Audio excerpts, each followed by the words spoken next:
여러분은 햄스터 하면 어떤 이미지가 떠오르시나요?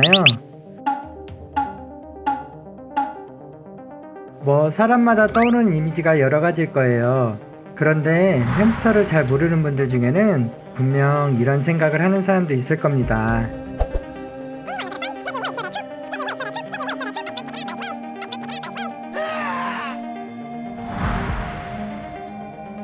그런데 이 말은 반은 맞고 반은 틀렸다고 볼 수 있어요. 아마 이렇게 표현하는 것이 더 정확하다고 할 수 있어요.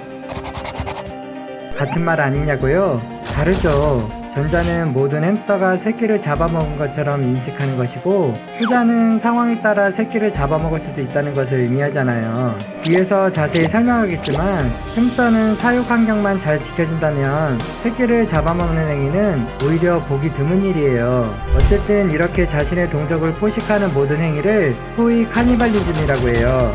그런데 그거 아시나요? 이러한 카니발리즘이 일어나는 동물은 비단 햄스터뿐만이 아니에요. 곰, 돼지, 원숭이, 뱀, 고슴도치, 새, 곤충, 물고기, 그리고 햄스터까지 육식을 하는 대부분의 동물들이 그들의 새끼를 먹는 경우가 있어요. 좀 이상하죠? 인간적으로 봤을 때 경악스러운 면을 떠나서 자연의 생태계에서 그들의 종을 번식시키는 것은 모든 생명체의 궁극적인 목표이기 때문에 자신의 유전자가 담긴 다음 세대를 먹는 것은 자멸행위와 다름이 없으니까요. 하지만 이러한 동물들의 카니발리즘에는 분명한 이유가 있답니다. 특히 이 시간 다뤄볼 햄스터들에게는 말이죠. 우선 햄스터의 카니발리즘이 일어난 이유를 알아보는 것은 매우 민감한 주제라는 걸 잘 알아요. 그럼에도 불구하고 알아야 하는 이유는 이렇게 끔찍한 행동이 일어난 이유를 알아야 예방을 할 수도 있고, 또 실제로 일어났다 해도 그들을 조금이나마 이해할 수 있기 때문이에요. 자, 그럼 햄스터의 카니발리즘이 일어난 이유를 본격적으로 알아보도록 할게요. 햄스터에게 카니발리즘이 일어난 이유는 크게 환경과 본능이라는 두 가지 측면에서 볼 수 있어요. 우선 환경적으로 카니발리즘이 일어나는 원인은 햄스터를 키우는 사육자들에게 그 책임이 있다고 할 수 있어요. 여기에는 다시 세 가지 이유가 있는데, 후각, 청각, 시각적인 면에서 말씀드릴 수가 있을 것 같아요. 먼저 후각적인 면에서 말씀드릴게요. 사실 이게 가장 결정적인 이유인데요. 시력이 좋지 못한 햄스터에게는 다른 개체를 인식할 수 있는 방법이 대부분 후각이에요. 특히 임신이나 막 출산한 시기에는 후각이 더더욱 예민해지는데, 이때 새끼가 귀엽거나 신기하다고 맨손으로 만져버리면 어미 햄스터는 자기 새끼를 다른 개체로 인식하고 그 자리에서 공격을 하기도 하고 결국에는 먹어치우기까지 해요. 그러니까 어떤 일이 있어도 막 출산한 새끼를 절대 만져서는 안 돼요. 그 다음 청각적인 면인데, 보통 햄스터의 출산은 아무것도 일어나지 않는 조용할 때 은밀히 이루어져요. 이렇게 겨우 힘들게 새끼를 낳았는데 시끄러운 음악이나 사람들의 목소리가 들린다면 불안한 환경이라고 인지한 어미 햄스터가 심리적으로 더욱 불안해져서 결국 새끼를 먹는 상황까지 갈 수 있어요. 따라서 햄스터가 출산을 하고 한참 육아를 하는 동안에는 주의를 조용히 해줘야겠죠?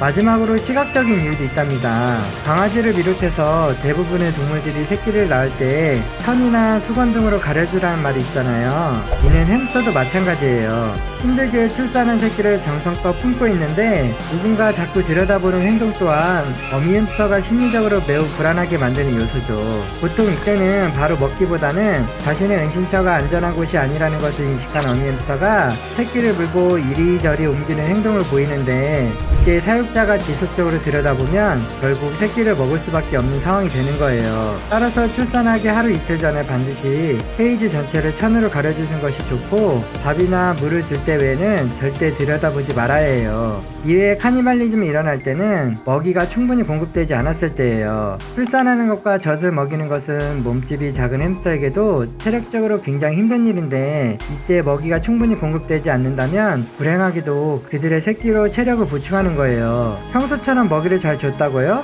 아니요. 육아 시기에는 평소 먹는 양의 1.5배에서 새끼들이 한참 크는 시기에는 최대 2배까지 주셔야 해요. 그리고 케이지가 너무 작거나 적절하지 않아도 카니발리즘의 한 원인이 될 수 있어요. 예를 들면 철장 케이지의 좁은 면적에 봉지를 틀 베딩마저 없다면 새끼를 키울 수 없는 여건이 되지 않는다고 판단한 어미 햄스터가 결국 비정한 선택을 할 수밖에 없는 거죠. 그런데 이 모든 상황을 잘 지켰음에도 불구하고, 그러니까 새끼를 전혀 만지지도 않고 시끄럽게 하지도 않았으며 물과 음식을 주는 것 외에는 들여다보지 않았는데도 카니발리즘이 일어나는 경우가 가끔씩 있어요. 이 두 번째 이유 때문에 그런데요, 바로 야생에서의 환경적 본능 때문이에요. 우선 죽은 새끼가 태어나는 경우에요.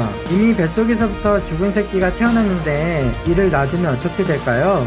죽은 새끼가 부패하면서 생기는 냄새가 천적들에게 들키기라도 한다면 남은 새끼는 물론 자신까지도 위험한 상황에 처하겠죠. 따라서 어쩔 수 없이 죽은 새끼는 먹을 수밖에 없는 거예요. 그리고 두 번째는 10마리 이상 다산을 한 경우에요. 개체수 조절을 위해 약한 개체 한두 마리를 먹음으로써 강한 개체만을 남기고 본인은 육아를 위한 체력을 보충하는 거죠. 햄스터의 젖꼭지 개수는 총 12개인데 젖꼭지마다 젖이 다 잘 나오는 것은 아니라서 보통 햄스터 육아 가능한 최대 개체수를 8마리에서 9마리 정도로 보고 있어요.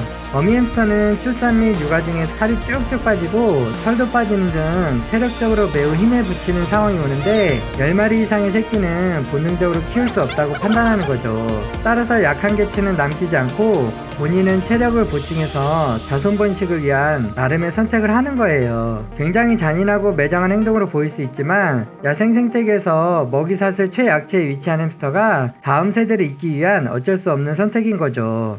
자, 이렇게 해서 햄스터가 자신의 새끼를 먹는 이유를 환경과 본능이라는 두 가지 측면에서 모두 알아봤어요. 사실 가정에서 키워진 햄스터는 앞서 말한 사육 환경만 잘 지켜준다면 카니발리즘은 잘 일어나지 않아요. 때문에 카니발리즘이 일어났다고 해도 잔인하다고 생각할 것이 아니라 우선 그러한 환경을 만든 사람부터 완성해야 되지 않을까요? 그리고 또다시 햄스터가 그런 최악의 선택을 하지 않도록 사육에 더더욱 신경 써야 하는 것은 물론이고요. 햄스터는 새끼를 낳으면 최소 일주일간은 꼼짝 않고 아기들의 체온이 떨어지지 않게 하루 종일 품고 젖을 주며 또 배설을 돕는 등 어미 햄스터가 보이는 모성애는 여느 동물과 비교해도 결코 뒤처지지 않는 것을 볼 수 있어요.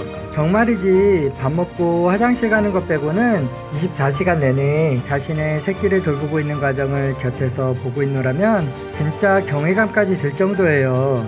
햄스터는 잔인한 동물이 아니라 오히려 모성애가 대단한 동물이라고 할 수 있어요. 이번 영상으로 그간 햄스터에 대해 안 좋은 인식이 있었던 분들은 조금이나마 오해를 푸는 계기가 되었으면 좋겠네요.